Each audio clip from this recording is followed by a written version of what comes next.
Sabi dito, pronouns aren't that hard. Yes, I agree.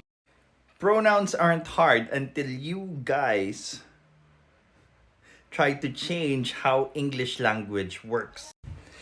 People usually present how they identify. If you slip up, just correct and say sorry. Why are we going to say sorry?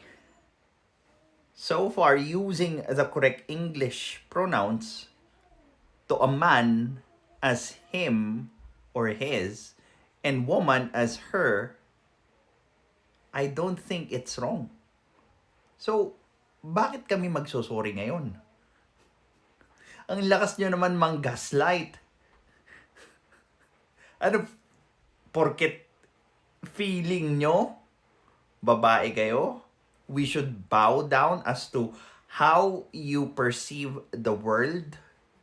What's next? Yung emotions nyo na, yung basihan ng tama at mali ngayon sa mundo?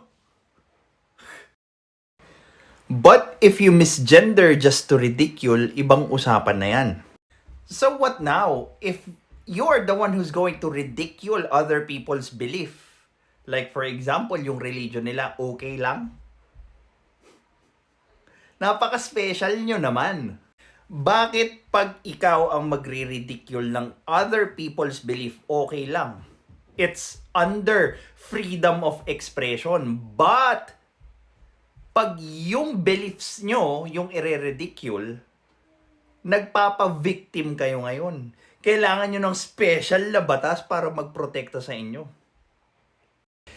Best approach is to respectfully ask or use Filipino, gender neutral pa. So, you are teaching us how we do things as if hindi namin alam kung ano yung tama at mali. Wow! Really? Ganyan na kayo ka-entitled sa mga bagay na minamandohan nyo kami kung paano namin gawin ang mga bagay-bagay?